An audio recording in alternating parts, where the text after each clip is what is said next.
Do you guys remember when it felt like nearly every new game was accompanied by an epic soundtrack with melodies that slapped harder than Millennia from Elden Ring? The kind where you'd fire it up, put the controller down, and just let the title theme play? If you're anything like me, these weren't just soundtracks, these were core childhood memories. But now, try to name a recent soundtrack with comparably memorable music. Okay, time's up. Now before there's a digital riot in the comments section, let me take a guess as to what you might have rushed down there to type. Undertale, Celeste, Stardew Valley, Hollow Knight. Obviously, I could go on, and yes, these are phenomenal, but do you notice a pattern? Most of the soundtracks that came to your mind were likely indie games. Meanwhile, the average mainstream AAA soundtrack today sounds like this.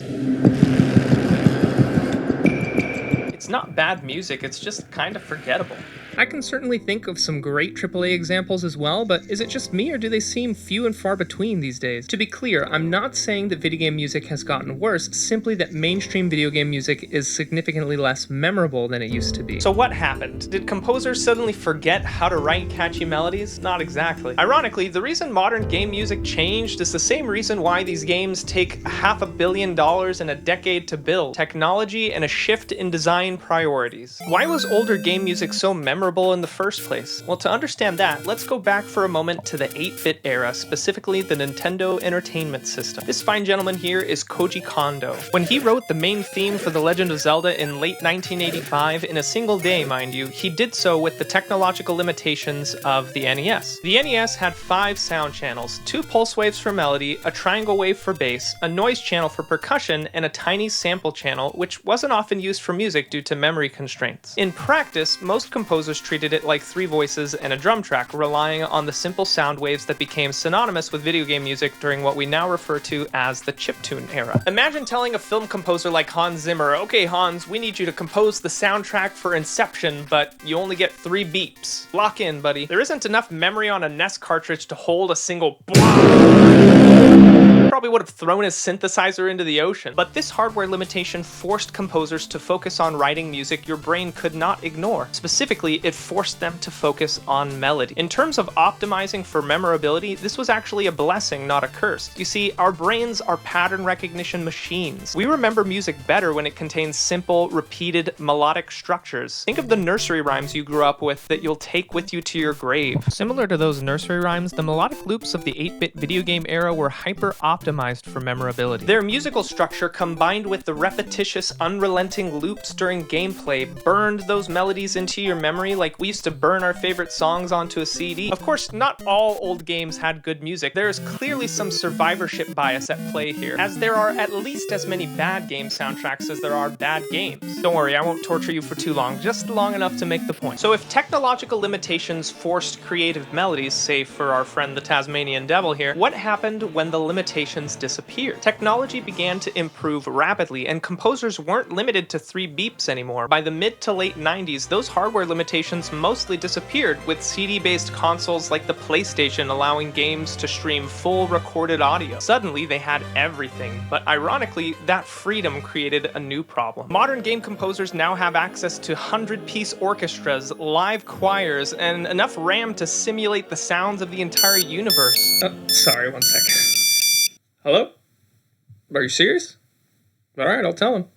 So, Kirby just informed me that video game music has unfortunately been cancelled due to the ongoing RAM shortages. But if you'd like to contact your AI overlords to see if they could reverse the decision, I hear there's a little button beneath the video that says subscribe. I don't speak AI, but apparently that's how you get in touch with them. Just kidding. But in theory, that should make the music better. When you look at the broader mainstream gaming industry, the music has largely faded into the background. In fact, legendary composer Nobuo Uematsu recently criticized modern game music in interviews around 2024 to 2025. He described much of it as boring, a sentiment many players share with respect to not just the music in many of these modern games, but even the games themselves. Just check the comment section for my video on why people are struggling to pick a game to play. He went on to say that directors and producers now hold too much power in their hands even when it comes to the music. Anything goes for them as long as you make it sound like a John Williams movie soundtrack. This is actually quite humorous because John Williams is known for doing the exact opposite opposite of AAA game music. He's probably most known for his use of leitmotif, or recurring musical themes associated with a specific character, place, emotion, etc. Think Darth Vader, Indiana Jones, Harry Potter. If I played 3 notes from any of these characters' themes, you'd immediately recognize them. Here is an example of leitmotif in video games.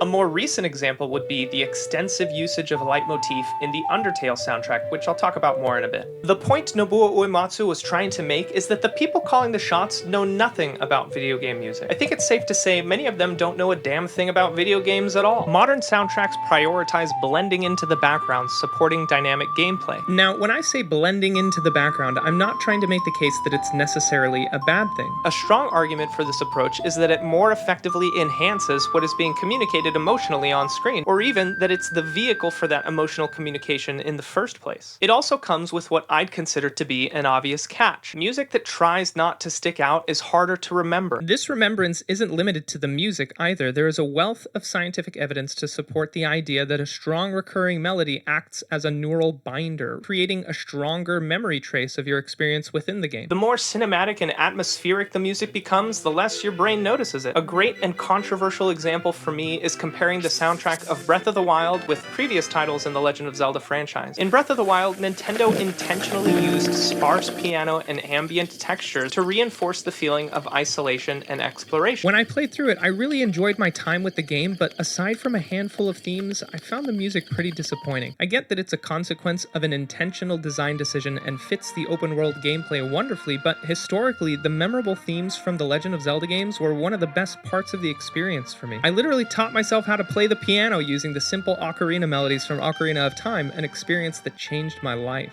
As I said in the intro, there are definitely AAA games that use adaptive music that is melodically generous and incredibly memorable. A perfect example for me is Nier Automata, yet this feels like a once-in-a-decade soundtrack, with most AAA games instead opting for the cinematic, atmospheric approach that Nobuo Uematsu described as boring. So if modern games have shifted towards these technically incredible atmospheric soundtracks, why do so many indie games still have insanely memorable music? You could probably hum the theme to some of your favorite indie games, but couldn't hum a single note from one of the last 3 Ubisoft releases because you didn't play them because you're a real gamer. Even if you did, I'd forgive you just this once. What's interesting is that indie games often return to similar constraints that shaped classic game music. Smaller budgets, which means simpler sound, and art design, which means composers go back to the fundamentals. Games like Celeste, Hollow Knight, Undertale, Stardew Valley all lean heavily on strong melodic identity, and from the perspective of music design, are mostly very structurally simple with clear melodies, strong hooks, and repetition. Interestingly, many of the genres that AAA studios have all but abandoned also naturally produce the most memorable music as a consequence of their design. Genres like turn-based RPGs or platformers are often cited as having the most memorable music as they traditionally rely on distinct location themes, battle and boss battle themes, character themes, etc., but have largely fallen out of vogue with AAA developers, instead opting for infinite live service open world games with adaptive cinematic orchestral scores,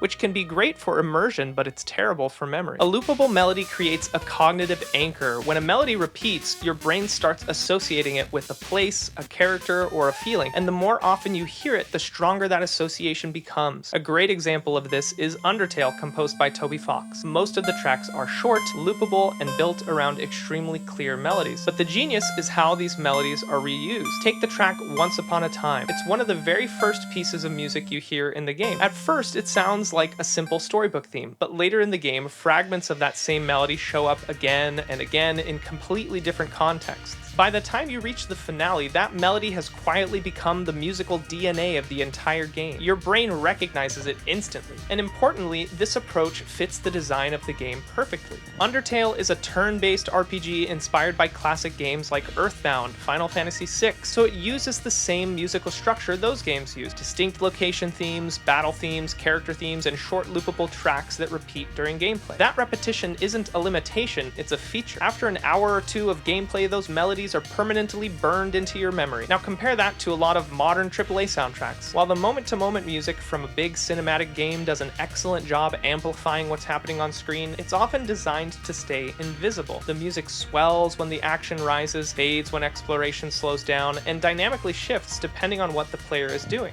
It's technically impressive, but it also means the music is rarely allowed to repeat long enough to become memorable. Modern game music didn't become forgettable because composers are suddenly worse. In part, it's a consequence of technological advancements and a shift in design priorities. Old composers were solving puzzles with 3 beeps, and modern composers have entire orchestras. Ironically, now that they have access to everything, they're doing less of what matters with respect to memorability. No matter how advanced technology gets, I would argue that when it comes to memory, a great melody is the single most powerful tool in all of music. You can have a giant library of thousands of synths, a 120-piece orchestra with all the literal bells and whistles, but sometimes 3 beeps is all you really need.